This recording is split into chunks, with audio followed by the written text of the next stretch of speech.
जी सुनते हो, जल्दी इधर आओ। ये देखो, बारिश के कारण घर का क्या हाल हो गया है। घर की बहू जानकी छत टपकने के कारण बहुत परेशान हो गई थी और अपने पति पंकज को आवाज दे रही थी। उसकी आवाज सुनते ही पंकज दूसरे कमरे से निकलकर फौरन उसके पास आता है। क्या हुआ भाग्यवान? क्यों इतना शोर मचा रही हो? इस बारिश ने घर की क्या हालत कर रखी है। जमीन पूरी गीली हो गई है। छत का कोई कोना नहीं बचा जहाँ से पानी न टपक रहा हो। घर की हालत तो सच में बहुत बुरी है। अच्छा, मैं जमींदार से अपनी पगार ले लूंगा, उससे छत की मरम्मत हो जाएगी। इतना बोलकर पंकज वहां से चला जाता है। बाहर घमासान बारिश होती है। पंकज भीगते भागते अपने खेत पहुंचता है। लगातार बारिश हो रही है, ऐसे में मैं खेती कैसे करूंगा? पंकज को समझ नहीं आ रहा था कि वो खेती कैसे करे। तभी वहां बाकी के किसान भी आ जाते हैं। अरे भाई, तुमने अभी तक खेती करनी शुरू नहीं की? जमींदार ने देख लिया तो बहुत सुनाएगा। भाई कैसे खेती करूं? मिट्टी थमे तब ना। बारिश में तो मिट्टी बहती ही जा रही है, बीज कहाँ बोएंगे? ये तो बड़ी समस्या की बात है, पर हमें इसी परिस्थिति में काम करना होगा। ठीक है, चलो काम शुरू करते हैं। तीनों मिलकर खेती करना शुरू करते हैं, पर थोड़ी ही देर में बारिश का पानी अपने साथ साथ सारी मिट्टी बहा ले जाता है। खेती सही नहीं होती है। शाम होते ही सब जमींदार के घर जाते हैं। मालिक, हमें आपसे कुछ बात करनी है। जल्दी बोल, मेरे पास ज्यादा समय नहीं है और भी बहुत से काम है मुझे। मालिक, वो दरअसल जब से बारिश शुरू हुई है तब से खेती नहीं हो पा रही है। बारिश असल वजह है या तुम लोगों की काम चोरी? आपके कहने का मतलब क्या है? यही के पगार लेने के समय तो दौड़े चले आते हो और काम करने के समय सब साथ मिलकर बहाने बनाते हैं। अब किसी को 1 रुपए भी नहीं मिलेगा। ऐसे मत कीजिए मालिक, हमारे पूरे महीने की कमाई आपके पास जमा है। ऐसे तो हम भूखे मर जाएंगे। तुम गरीबों को हमेशा यही रोना रहता है। खेती नहीं हो रही है ना, तो अब पगार भी नहीं मिलेगी। निकलो सब मेरे घर से। सभी किसान निराश होकर जमींदार के घर से निकल जाते हैं। उनके जाते ही जमींदार अपने कमरे में जाता है, जहां उसकी पत्नी नीलोरमा मुंह लटकाए बैठी होती है। अब तुम्हें क्या हुआ? मुंह क्यों उतरा हुआ है? मैंने आप लोगों की बातें सुनी। आपने उन बेचारे गरीब किसानों के साथ अच्छा नहीं किया। इसमें बुराई क्या है? लोग तो अपना ही फायदा देखते हैं ना। मैंने भी वही किया। आपके इसी लालच के कारण आज हमारा बेटा हमसे दूर हो गया है। ये सुनते ही जमींदार नीलोरमा के ऊपर भड़क उठता है। अपनी हद मत भूल, तुम औरत हो, अपनी जुबान पे थोड़ा लगाम दो। सच कड़वा ही लगता है। आप दूसरों का बुरा करते हैं, इसलिए भगवान ने हमें सबक सिखाया। अब भी समय है, सुधर जाइए। बस बहुत हुआ, मुझे पुरानी बातें याद मत दिलाओ। जमींदार की आंखें गुस्से से लाल हो चुकी थी। रात होते ही दोनों एक दूसरे से बिना बात किए अलग अलग कमरों में सो जाते हैं। अगली सुबह पंकज अपनी घर की दहलीज में बैठकर रो रहा था। तभी जानकी उसके पास आकर बैठती है। जानकी, हमारे साथ इतना बुरा क्यों होता है? क्या गरीब होना इतना बड़ा पाप है? आप ऐसे क्यों बोल रहे हैं? सब ठीक तो है ना? कैसे कुछ ठीक रहेगा? मेरा काम बंद हो गया है, बारिश में खेती नहीं हो रही, और तो और जमींदार हमारी पगार भी नहीं दे रहा है। वो जमींदार तो हमेशा पैसे देने में ऐसे ही नखरे दिखाता है। अब मैं छत की मरम्मत कैसे कराऊंगा? तुम सबको मेरे कारण कितनी तकलीफ उठानी पड़ रही है। हिम्मत रखिए, कोई ना कोई रास्ता निकल ही आएगा। कुछ ठीक नहीं होने वाला है। हम गरीबों के पास सिवाय आंसू के और कुछ नहीं होता है। पंकज पूरी तरह से अपने हालातों से हार मान चुका था। अपना दुख जानकी को बताकर पंकज घर के अंदर चला जाता है। जानकी कुछ देर वहीं बैठी गहरी सोच में खो जाती है। तभी उसे एक आवाज सुनाई देती है। अरे जानकी बहू, कहाँ हो? मुझे बहुत भूख लगी है। आवाज सुनते ही जानकी भी घर के अंदर जाती है। जी माँ जी, अभी कुछ बना देती हूँ। बहू, पंकज आजकल बहुत शांत शांत रह रहा है। साथ बैठकर खाता भी नहीं है। तुमने बात की है क्या? उससे इस बारे में। उन्हें काम की चिंता है, बस इसीलिए इतने गुमसुम से रह रहे हैं। पर आप फिक्र मत कीजिए, मैं कोई ना कोई रास्ता ढूंढ लूंगी। इतना बोलकर जानकी एक कोने में बैठकर खाना बनाने लगती है। तभी छत से पानी टपकाना शुरू होता है और सारा पानी खाने के बर्तनों में गिरने लगता है। हे प्रभु, इस टपकती छत से हमें थोड़ी राहत दे दे। पानी टपकने के कारण जानकी को खाना पकाने में बहुत परेशानी होती है। कुछ देर बाद खाना बनता है। सभी लोग एक कमरे में बैठकर एक साथ खाते हैं। तब पंकज की माँ, पंकज बेटा, राधिका की उम्र हो चली है शादी की।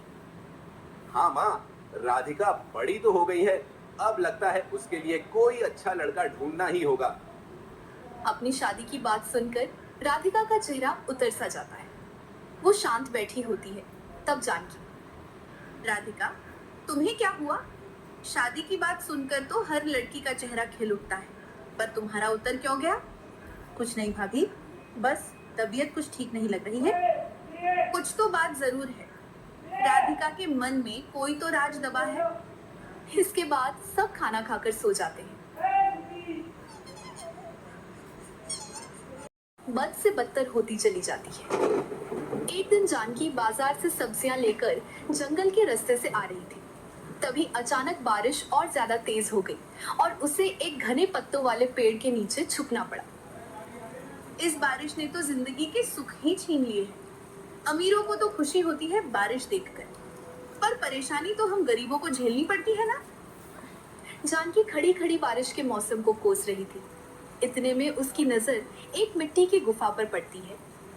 अरे ये क्या, यहाँ तो एक गुफा भी है। कुछ देर वहीं छुप जाती हूँ। इतना बोलकर जानकी गुफा के अंदर जाती है। गुफा बाहर से दिखने में जितनी ठोस थी, अंदर से उसमें उतनी ही ठंडक थी। गुफा की ठंडक से जानकी का मन खुश हो जाता है। वाह वाह, यहाँ तो एक अलग ही सुकून है। ठंडक भी भरपूर है और बारिश की बूंदों से भी छुटकारा है। जानकी गुफा को जी भर के निहार ही रही थी। तभी अचानक गुफा के भीतर से एक लड़का बाहर आता है। आप कौन हैं? तुम कौन हो? गांव के तो नहीं लग रहे। जी, मैं इस गुफा में ही रहता हूँ, यही मेरा घर है। ओ अच्छा, माफ करना, मैं तुम्हारे घर में ऐसे बिना पूछे आ धमकी। कोई बात नहीं, ये गुफा बहुत आरामदायक है। एक बार कोई यहाँ आ जाए तो बार बार आने का मन करता है। वैसे आप हैं कौन? चंदू के पूछने पर जानकी उसे अपनी पहचान बताती है। फिर दोनों कुछ देर तक खूब बातें करते हैं। देखते ही देखते शाम हो जाती है। शाम हो गई चंदू भैया, अब मुझे जाना होगा, नहीं तो घर वाले परेशान होंगे। ध्यान से जाना बहन, अंधेरा होने के बाद जंगल का सफर सही नहीं होता। वैसे एक बात बताओ भैया, क्या तुम्हारा कोई अपना नहीं है? नहीं, मैं अनाथ हूँ, पर मेरी एक प्रेमिका है जिससे मैं बहुत प्रेम करता हूँ और बहुत जल्द हमारी शादी भी हो जाएगी। मुझे बड़ी खुशी हुई ये जानकर। अच्छा, अब मैं चलती हूँ, फिर मिलने आऊंगी। और फिर जानकी गुफा से निकलकर अपने घर चली जाती है। बारिश का कहर अब भी वैसा ही था। दीवारें गीली, जमीन भीगी हुई थी, चारों तरफ पानी ही पानी। ऐसे हाल में जानकी चूल्हा जलाने की कोशिश करती है। भाभी, चूल्हा पूरा भीगा हुआ है, नहीं जलेगा। खाना बनाना है तो चूल्हा जलाना ही पड़ेगा ना। मैं तो तंग आ गई हूँ इस रोज रोज की रुकावटों से। हाँ वही ना, एक वक्त भी चैन से खाना नहीं बना पाती है आप। जब तक छत की मरम्मत नहीं होगी, हाल ऐसा ही रहेगा।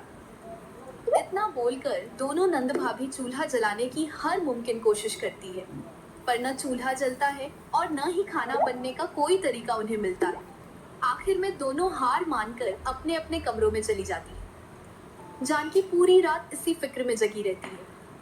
आज चूल्हा न जलने के कारण घर वाले भूखे सो रहे हैं। मुझे कुछ करना होगा, ऐसे में अपने परिवार को भूखे नहीं रख सकती। यही सब सोचते सोचते पूरी रात गुजर जाती है।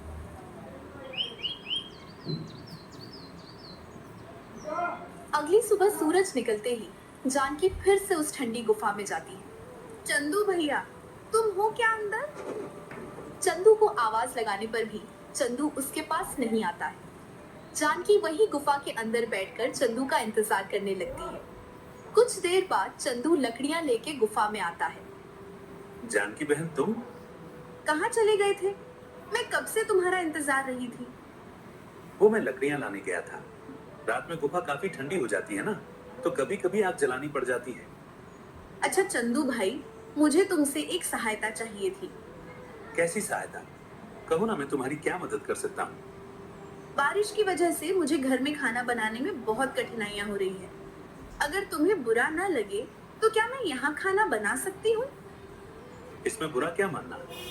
इतनी बड़ी गुफा है, आराम से खाना बना सकती हो। यहाँ तुम्हें कोई परेशानी नहीं होगी। ये सुनते ही जानकी बहुत खुश हो जाती है और फौरन खाना बनाने का सारा सामान गुफा में इकट्ठा कर लेती है। फिर जानकी खाना बनाने लगती है और चंदू उसकी मदद करता है। कुछ देर में सारा खाना बनकर तैयार हो जाता है। ये लो भैया, मैंने तुम्हारे लिए भी खाना बनाया है। चंदू की आंखें भर आती है, वो भावुक हो उठता है। मैंने अपनी पूरी जिंदगी अकेले ही गुजारी है। कच्चा पक्का जैसे भी हुआ खुद पकाकर खाया। पहली बार किसी ने मेरे लिए खाना बनाया है। रो मत भैया, अब से मैं ही आपके लिए खाना बनाया करूंगी, आप मत बनाना। इतना बोलकर जानकी अपने घर वालों के लिए खाना लेकर चली जाती है। वो घर पहुंचती है, उसके हाथ में खाना देखकर सब उससे सवाल करने लगते हैं। भाभी, आप ये खाना लेकर कहाँ से आ रही हैं? हाँ बहू, बताओ, खरीद कर ला रही हो क्या? नहीं नहीं माँ जी, ये तो मैंने खुद अपने हाथों से बनाया है। मुझे खाना बनाने के लिए एक अच्छा ठिकाना मिल गया है। कैसा ठिकाना भाभी? एक ऐसी जगह है जहाँ बारिश की बूंदें दूर दूर तक नहीं पहुँचती है। घर में खाना नहीं बन पाता, इसीलिए अब से वही खाना बनाऊंगी। अरे वाह, एक समस्या का हल तो हो ही गया। चलो अच्छा है, खाने की परेशानी दूर हुई। सब खुश होते हैं। रात होते ही सब बड़े चाव से खाना खाते हैं। ऐसे ही दिन बीतते हैं। अब जानकी हर रोज गुफा में खाना बनाती थी और चंदू उसकी मदद किया करता था। एक दिन जानकी गुफा में खाना बना रही थी, तभी उसे एक ख्याल आता है। चंदू भैया, मैं सोच रही थी कि क्यों ना हम खाने के डब्बे का कारोबार शुरू करें। सुझाव तो बहुत बढ़िया है। तुम खाना बनाना और मैं घर घर पहुंचा दिया करूंगा।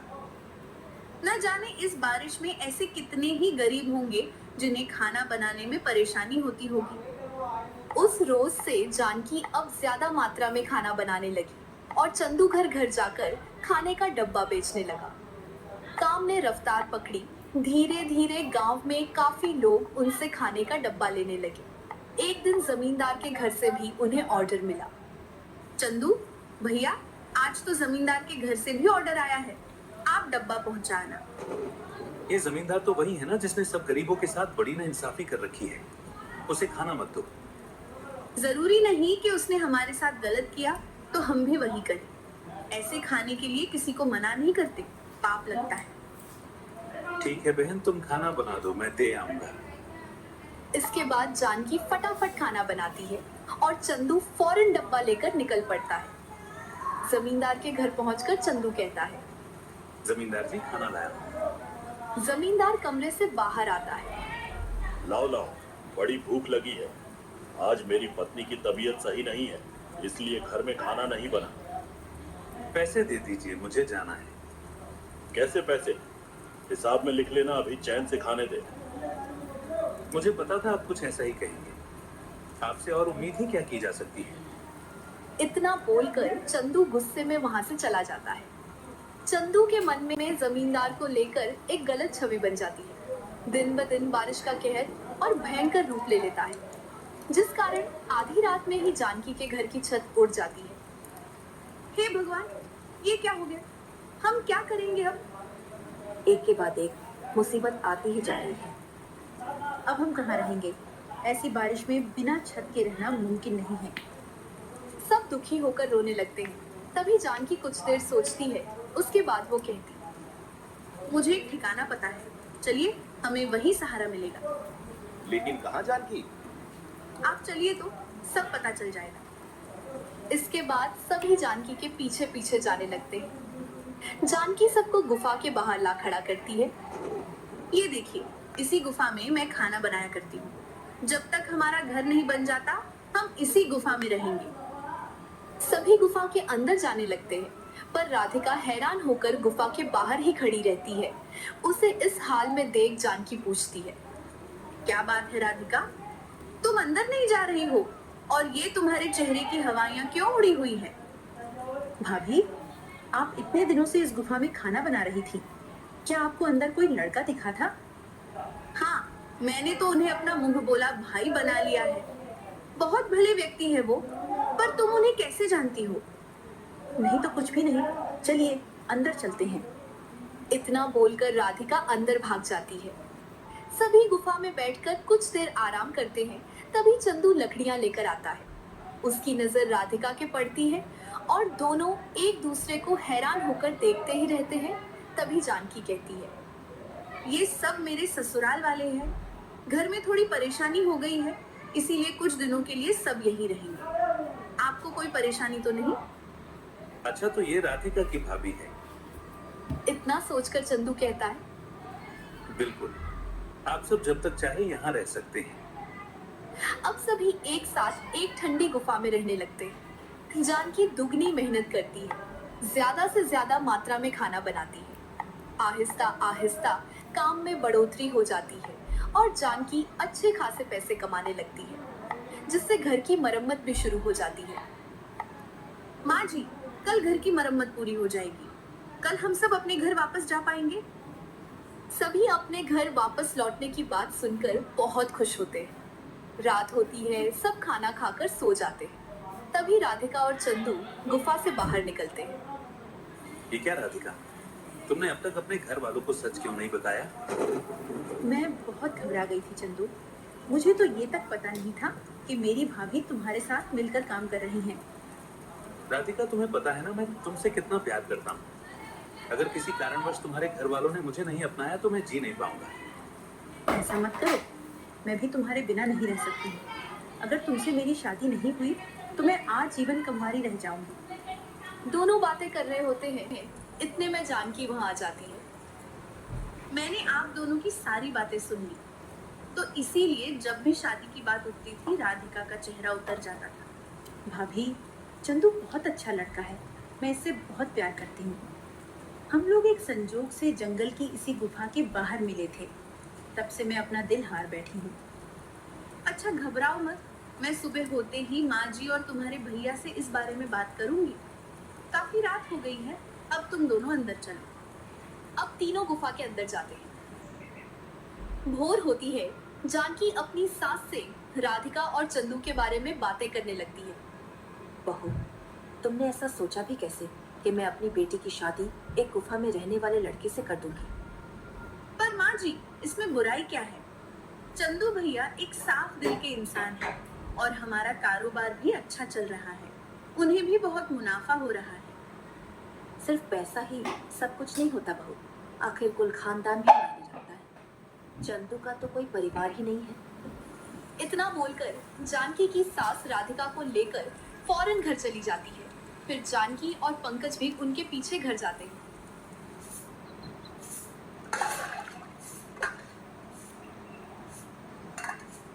दो हफ्ते बीतते हैं।